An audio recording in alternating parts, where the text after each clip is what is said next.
Imagine if you could grow strawberries, delicious, nice, sweet strawberries like this indoors the whole year around, no matter the climate.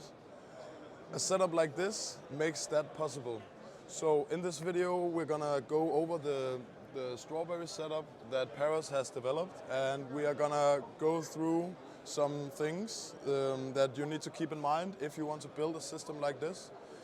I am gonna give you some really good tips in the end about what you can really get some great value of if you are going to build a system like this. And yeah, just see the video.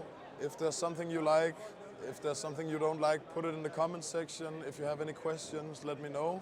This, what you see here, this is a commercial viable strawberry setup.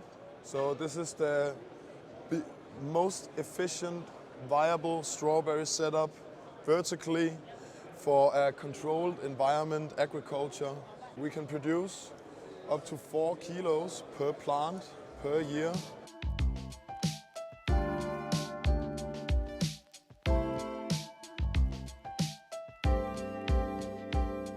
Now we are going over here to this is the tank, the irrigation tank. It is set up in a way so that the whole system is completely automated. It's completely automized by fertilizer, pH, everything from when the light starts and when the light turns off. When you're growing in a system like this, the best way to maintain a really good texture and a really good flavor in the berries is to make sure that the climate is on point. Usually we have a strawberry season that's called June, July. We are growing with ever-bearing strawberries. That means that we are growing the plants, instead of only flowering in June and July, they will keep flowering until the climate and the surrounding environment allows it. So this means that we can use a whole plant a whole year, and after a year we will change the plants because the energy of the plant is completely burned out.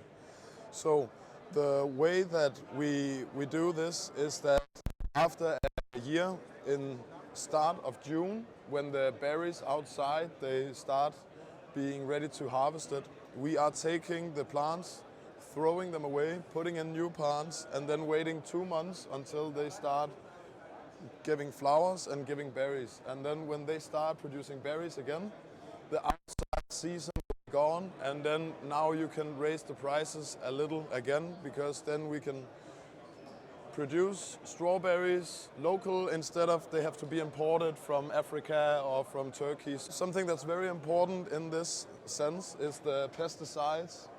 So usually you can come with me up here in the cart.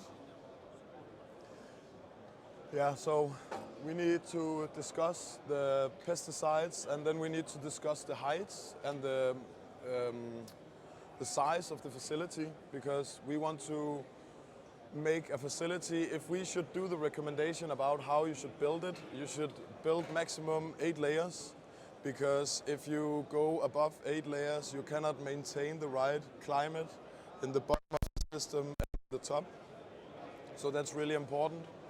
We are going to recommend that you build a facility of 500 square meters, because that's the most efficient way of maintaining an efficient setup with the climate and not spending too much energy on this. Yeah, so basically this is the strawberry system that we are helping Paris go to the main public and really do a commercially viable production of strawberries. It started with mushrooms and microgreens, then it went to herbs and salads, and the next step in the vertical farming stage is definitely the strawberries. So usually when you have a strawberry, it's filled with pesticides, because the bugs and the mites, they really love strawberries. So when you have the strawberry, instead of giving it pesticides, we can just give it little healthy animals like bugs and mites that can really maintain that we don't get any contamination of any kind, because If you take like a normal strawberry that's filled with pesticides, then you can run into the risk that it's filled with pesticides, that it's really dangerous for you to consume. They took like some tests with strawberries where they get rid of all the pesticides on the outside, and then they pressed the strawberries, and the juice were sprayed on new strawberries, and those strawberries were kept bug-free as well. So that gives a perspective about how much pesticides is in our food. With a system like this, a setup like this, we can do something pesticide-free, localized, any area of the world.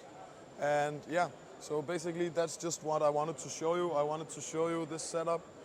This is a small setup. We can go as big as you want, and we can do exactly how you want it to be built. So just let us know what you want and contact us, because then we can help you with doing your projects.